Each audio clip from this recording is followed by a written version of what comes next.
இனி நம்ம எதை பற்றி பார்க்க போகிறோன்னா, இது வந்து ஒரு மெஹந்தி வீடியோ. இப்போ கிறிஸ்மஸ் வரனால நம்ம கிறிஸ்மஸ் தீமை பேஸ் பண்ணி ஒரு மெஹந்தி வீடியோ வந்து க்ரியேட் பண்ணியிருக்கேன். இனி மெஹந்தி வீடியோஸும் நான் அப்லோட் பண்ணுவேன். இப்போ நம்ம என்ன பண்ணுறோன்னா, விரிஸ்லேருந்து வரைக்கும் உள்ள ஒரு மெஹந்தி டிசைன்ஸ் தான் க்ரியேட் பண்ண போகிறோம். ஃபஸ்ட்டு வந்து பார்டர் லைன் வந்து க்ரியேட் பண்ணிக்கணும். அதுக்கு வந்து ஹம்ஸும் லைன்ஸும் நம்ம வந்து போட்டிருக்கோம். அதை ஃபில் பண்ணுறதுக்கப்புறமா டபுள் ஹம்ஸ் போட்டு கீழே வந்து ஒரு லைன் போட்டு நம்ம ஒரு ஃபில்லிங்ஸ் ஒரு டிசைன் க்ரியேட் பண்ணியிருக்கோம். இது வந்து எப்படின்னா, ஃபஸ்ட்டு ஒரு சி கரெக்டாக போட்டணும், அடுத்தது திருப்பி போடுறது மாதிரி. அதுக்கு ஆப்போசிட்டாக போட்டாலே இந்த டிசைன்ஸ் க்ரியேட் ஆகும். இனிமேல் வந்து நிறைய ட்ரிக்ஸ், நிறைய டிப்ஸு மெஹந்தி வீடியோஸில் வந்து பார்டர்ஸ், ஃபில்லிங்ஸ் அப்படி சின்ன சின்ன வீடியோஸ் எல்லாமே நான் அப்லோட் பண்ணுவேன். இதை ஃபில் பண்ணுறதுக்கு அப்புறமா இந்த கீழே ஒரு லைன் கூட போட்டு நம்ம திரும்ப ஒரு ஹம்ஸ் போட்டு கீழே டாட்ஸ் வைக்கும்போது அந்த டிசைன்ஸ் வந்து ஃபுல்ஃபில் ஆகிடும். நெக்ஸ்ட்டு வந்து இது எப்படின்னா, நம்ம ரவுண்டு ஷேப் கரெக்டாக வர்றதுக்காக ஒரு சின்ன ட்ரிக்கு, கேப் இல்லைன்னா இதே மாதிரி செலோ டேப்போட அந்த ரவுண்ட் ஷேப்பில் நம்ம மெஹந்தி லைட்டாக அப்ளை பண்ணி ப்ரெஸ் பண்ணாலே போதும், நமக்கு ஒரு அவுட்லைன் கிடச்சிடும். அதுக்கப்புறமா நம்ம அதை கரெக்டாக ரவுண்ட் ஷேப்பில் வரைஞ்சிட்டு அதுக்குள்ளே நம்ம என்ன டிசைன் போடணும்னு நினைக்கிறோமோ அதை அப்ளை பண்ணால் போதும். இங்கே நான் வந்து ஒரு ஸ்னோ மேனை தான் வரைகிறேன். இது எப்படின்னா, கிறிஸ்மஸ் ட்ரீயில் வந்து ஹேங்கிங்ஸ், அதாவது பால் வந்து ஹேங்கிங்ஸில் கொடுப்பாங்கல்ல, அந்த தீமில் வந்து நான் உள்ளே வந்து ஒரு ஸ்னோமேனை வந்து ட்ரா பண்ணியிருக்கேன்.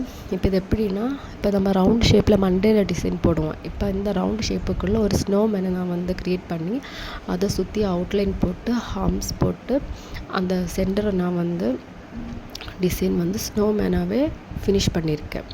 இந்த ஸ்னோமேன் ஃபினிஷ் பண்ணினதுக்கப்புறமா அந்த ஹம்ஸ் போட்டு அந்த டிசைனை வந்து என்ன பண்ணணுன்னா ஃபுல்லாகவே ஃபில் பண்ணிடுறோம். அப்போ அது கம்ப்ளீட் ஆகிடுச்சு. நெக்ஸ்ட் அதை சுற்றி என்ன பண்ணணும்னா, சிக்ஸாக் ஹரிசாண்டல் அண்ட் வெர்டிக்கல் ஸ்டைலில் வந்து நம்ம சிக்ஸாக் லைன்ஸ் வந்து அந்த மண்டேல டிசைன், அதாவது அந்த ரவுண்ட் டிசைனை சுற்றி நம்ம வந்து போட்டாலே போதும். போட்டதுக்கப்புறமா என்ன பண்ணணுன்னா, அந்த கேப் இருக்கும்ல சென்டரில், அதில் வந்து டாட்ஸ் வச்சு க்ரியேட் பண்ணிக்கலாம். இப்போ டாட்ஸ் தான் வேணும்னு இல்லை, வேணாம் அதில் சின்னதாக வேறு ஏதாவது பூ மாதிரியோ நமக்கு பிடிச்ச மாதிரி டிசைன்ஸ் பண்ணலாம்.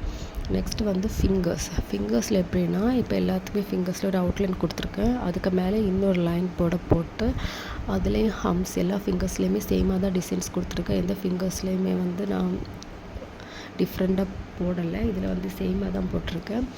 நம்ம வந்து ஹம்ஸ் போட்டதுக்கு அப்புறமா ஒரு சின்ன டிசைன் போட்டு கர்வ் போட்டு அதுக்கப்புறம் வந்து கேப்பை ஃபில் பண்ணியிருக்கேன்.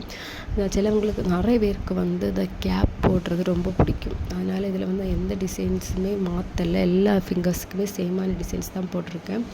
இப்போ வந்து கிறிஸ்மஸ் தீமில் வந்து ஒரு ஃப்ரிஸ்ட்லேருந்து ஃப்ரண்ட் ஹேண்ட் டிசைன் வந்து க்ரியேட் பண்ணியிருக்கேன்.